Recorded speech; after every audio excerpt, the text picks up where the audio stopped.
good morning and namaskar. We have discussed already about how different modes of transportation are performing.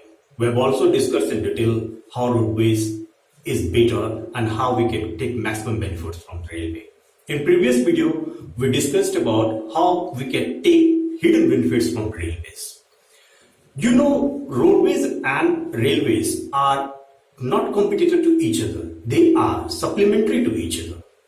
But one major difference with railways and roadways is that in roadways, you have a feasibility and easy accessibility. On the other hand, to take advantage of railways, you need infrastructure from where you will perform your operations, means loading and offloading operations. So today we will discuss about the infrastructure and development of infrastructure and hidden profit in infrastructure from railways.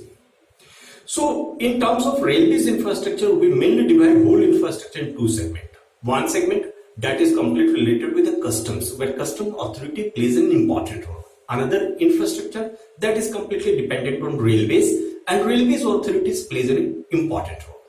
One rail authority control part in which you can divide the whole infrastructure in mainly two parts. One is that is completely under the control of railway, that is railroad terminal, whether it's container terminal or goods shed. In goods shed, we have detailed discussed in the previous video how you can find a goods shed, how you can start the operation, etc. In goods shed, you have to take care about the commodity, which type of commodity goods shed are permitting and which type of commodity they are not permitting. Similarly, some infrastructure are not sufficient to handle container cargo or crane cargo. Those cargoes like steel coils, iron coils that cannot be handled at each and every terminal. You need proper terminal to handle such type of cargo or container. Railway had dedicated services for such type of cargo, such types of container also. Those services that are completely for the containers, those services, those infrastructure that is supporting containers are defined in railways container rail terminals. We have a list of container rail terminals in voice also. You can visit the site and find out which is the best container terminal suited for your cargo, your container. Railway is also taking a broad step to invite investment from the private parties and to perform infrastructure building by public-private partnership. Such partnership development means on PPP model is mainly of two types. One is related to private freight terminal, another related to private siding. There is major difference between private siding and private freight terminal. Private freight terminal is a common use of a facility for all. Means anyone can approach private freight terminal based on their services, based on their fees offering, they could avail the services. On the other hand, private siding is for the end users. If you are a manufacturer, if you are a mines operator, if you have a big plant, you could like to have a private siding. In such case, we have to develop a private siding. In private siding cases, railway has given a great opportunity for everyone. You can develop private siding. You could have more than 3 users at the private siding. You can handle all type of commodity at the private siding. You have a great benefit of getting 10% rebate on freight in case of private siding. Means if you have to pay, suppose rupees 20 lakhs for some rail haulage, then you will get 2% rebate, 10% rebate. That means instead of paying 20 lakhs, you have to pay only 18 lakhs. So on every rail haulage, you will save 2 lakhs. So you will get infrastructure investment within 3 or 4 years. You are free to convert even this private siding as private freight terminal also. So these are the great benefits of private siding. Likely, in case of private freight terminal, new policy has been decided how more and more rail cargo could be generated, how rail coefficient could be increased. These are the aim of private freight terminals. The first thing they have taken care of is investment. Those investment that was of 10 crores bring down to 10 lakhs only. Security deposit that was 10 crore, now 10 lakh. Application pay that was 10 crore, now 10 lakh. So 100 times they have given rebate for formation of private siding. Commodity, open follow-up commodity, there is a little minor restriction for coal. And that is not good for all private siding, because at the same terminal you can't handle rail cargo with auto freight, cement freight and coal. Combination is not proper for the terminal. So you can say for all commodities open. Private freight terminal is open for all users. All types of baggage you can handle. So you can say private freight terminal is like a big investment hub. Then we are clear that there are some infrastructure that are in control of railways authorities mainly, and these are private freight terminal, private siding or control rail terminal and goods aid of railways. Apart from this siding, we have also like port siding, CFS, ICDs.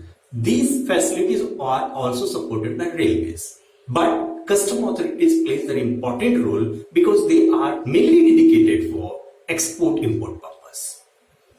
In such cargo terminal, there are multiple activities have to be performed in such terminals like container stuffing and de-stuffing, stripping of cargo, LCL consolidation, deconsolidation of cargo, container repair, loading and offloading from modes of transportation.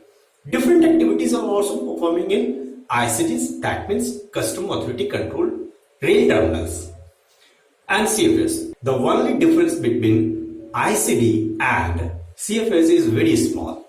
CFS are performing under a same custom code. There are many CFSs under single custom code, but ICDs are performing under different customs code. Major working is similar in both the cases. We will discuss about major CFS and ICD, how they play an important role, how they function, what are the benefit factor, etc. later on. First of all, let's come to our main point, that means railways, private siding and private freight terminal.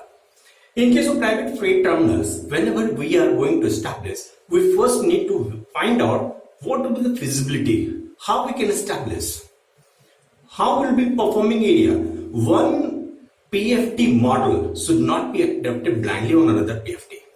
We should think independently how we can perform, what will be our major area, what should be the infrastructure needed to support PFT in that area. A PFT could be a container terminal converted into PFT. A PFT, a private siding, could be converted itself into a PFT. But we are thinking about establishing our private siding, we should only concentrate over how much will be our input cargo and how much will be our output cargo, means inbound cargo and outbound cargo. The maximum loadability of inbound and outbound, self or with 2 or 3 combination, 2 or 3 co-user combination, will fulfill our dream. In case of PFT, we have to think about what is the industrial need, what is the industrial demand, how we can perform, how we can develop a PFT so that maximum industry could avail our service. This is the only clear point. And in case if you are going for the designing have a simple one concept.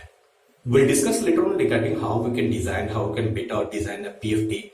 But in a simple step, you should have perform a designing in such a way that one activity should not interrupt another activity or have a minimum interaction of another activity.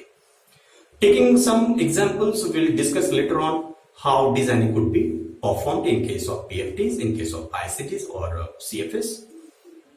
We have given everything in the description related to all circulars of a PFT, private siding and CFS. Just have a look over them. In the next video, we'll discuss how better we can design, how what will the procedure, how we'll go beyond. At this time, just I want to mention Ganpati Carrying Corporation is working with the major role of ICDs, CFS, private sidings, and we under the chairmanship of Mr.